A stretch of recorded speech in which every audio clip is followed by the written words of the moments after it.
Hello everyone and welcome back to another Questions of Life. Today's question is posed by A Warbor and he asks, what are your favorite legendary and non-legendary Pokemon?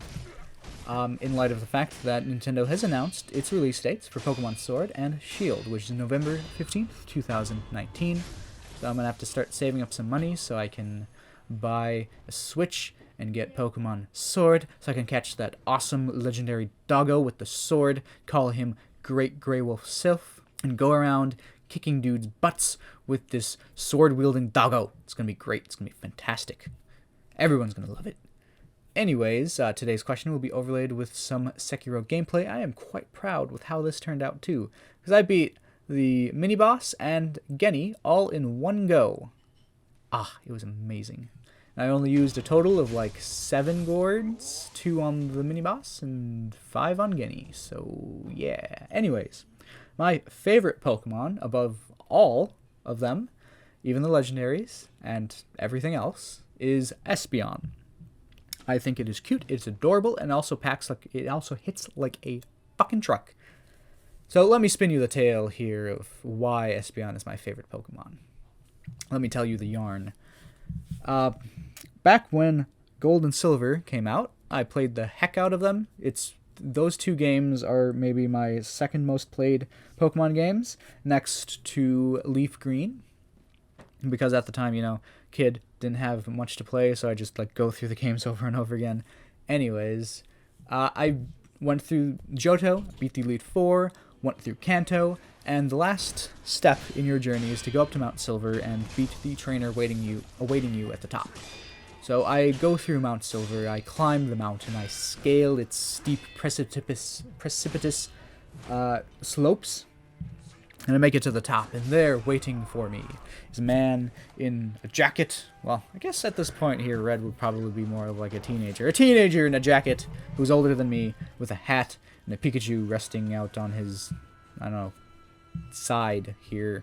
It's weird because when you fight Red, the Pikachu slides in like it doesn't pop out in a Pokeball, like it's out there with him, like you're fighting Yellow, actually, from Pokemon Yellow.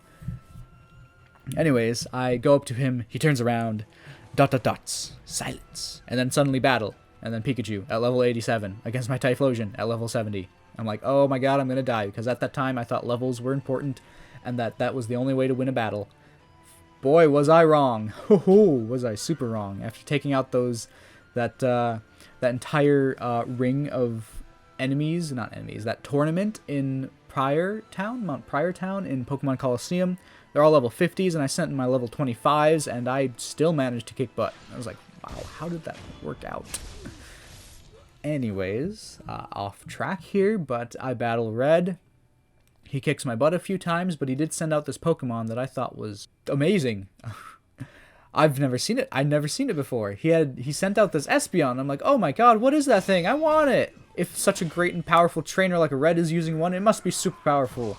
So off I go on my quest to try and find an Espeon.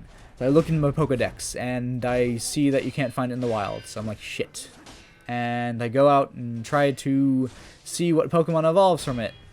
Still can't find it because I don't have access to the internet and I'm a lazy shit, and I didn't understand that the Pokedex was structured in a way such that the previous entries are Pokemon that evolve into the Pokemon below it. I forget about Espeon, I forget about all of that as soon as Pokemon Ruby and Sapphire come out, because I couldn't get Espeon, I couldn't evolve it, couldn't find it, so I gave up. Ruby and Sapphire come around, and then woohoo, I go through this game, it's brand new, can't access my previous Pokemon from Generation 2 or 1 because they're all locked out of this gen, because Nintendo, Game Freak, whatever. So I go through the adventure, forgetting about Espeon, and then Pokemon Leaf Green comes out.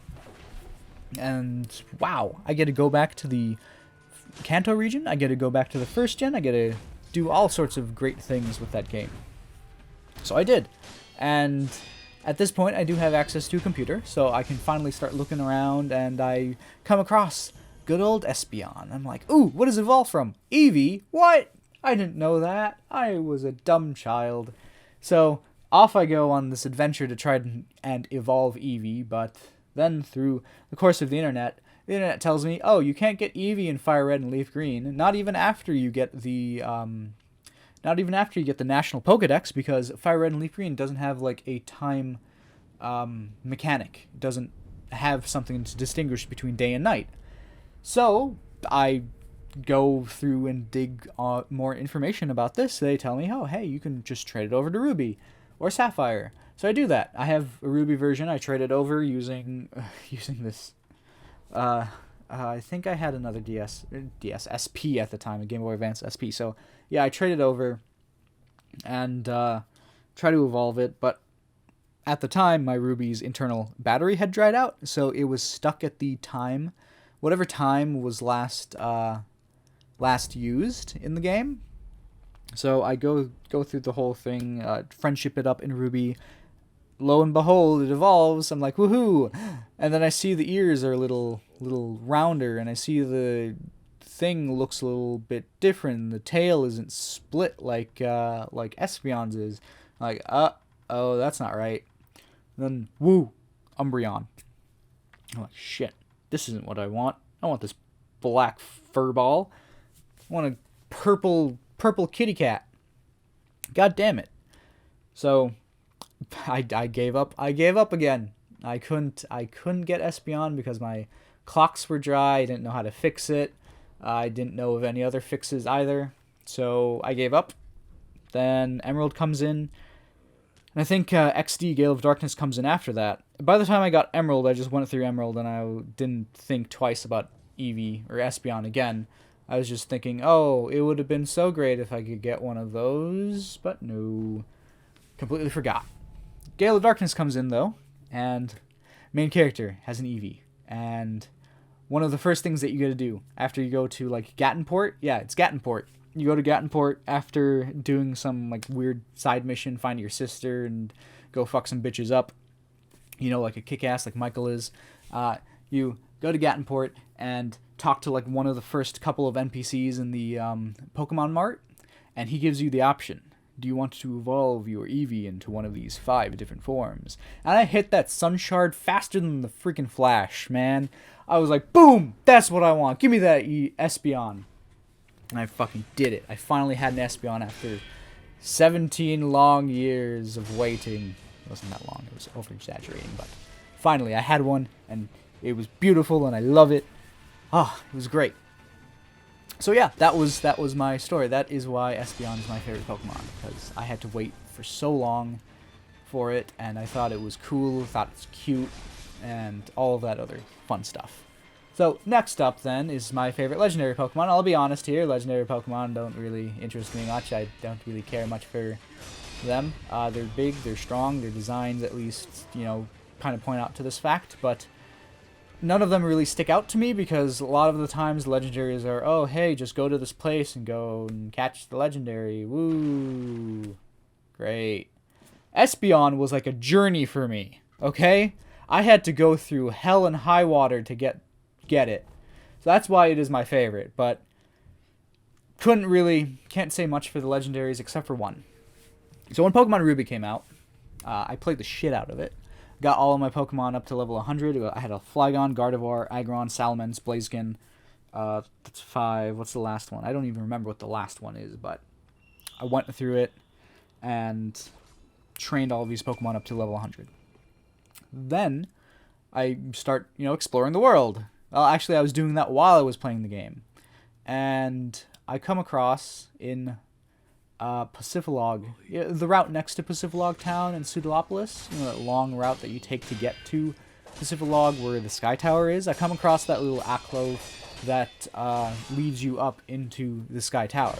And I go into it. I'm like, ooh, what's this? I've never seen this before, because at the time, I'd actually passed through Pacifilog Town before. I'd never noticed that Aclo. As a matter of fact, I thought at the time that there was nothing there. It was just rocks. And I'm pretty sure when you they don't appear until after you beat the Elite Four. So I was thinking, oh my god, did I just find the Lavender Town? Which at the time I didn't know about, but I was like, oh, secrets! Oh my gosh!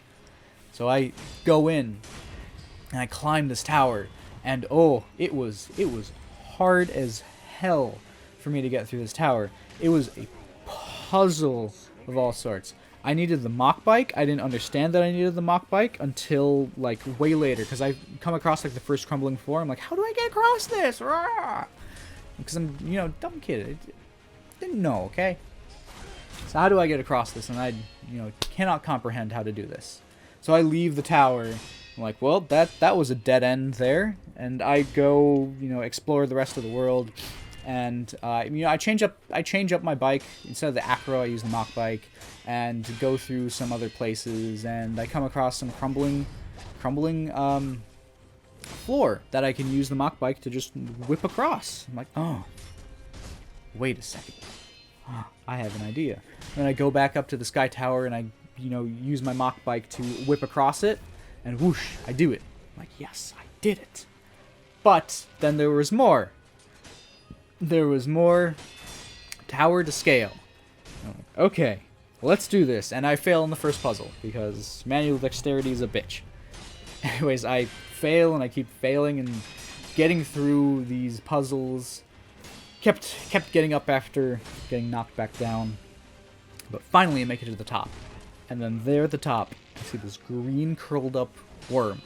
I mean, honestly, that's the best description that I can give it because I didn't know it was a dragon because it looked like a freaking piece of spaghetti. Green rotten spaghetti on the floor. Anyways, I walk up to it and then I hear the Rayquaza's screech. You know, I cannot replicate because Pokemon sounds. And then boom, into a battle, just like with Red. I'm like, what the hell is going on? What is that thing? That is a green dragon. Holy shit! It's level 70. Oh my god! I'm sitting here like, all right, okay, I have like level 100s. Let's try not to knock it out. And I went up to the tower 2 with like only Pokeballs and Premier Balls because I sold all my balls because I thought Premier Balls were the best balls. They're not the best balls. They're like the worst balls. So I sold all of those. I only had Premier Balls and Pokeballs, and I had no money either. So I'm like, okay, alright, let's do this. So for like 3 days straight, I'm trying to catch this Rayquaza with Premier Balls, trying not to knock it out. And eventually, because I have like level 100s and Rayquaza can't knock me out, at one point here, it struggles, it dies. You know, like I hit it too hard, just over and over and over again. I'm like, oh my god, I just want to catch this Rayquaza.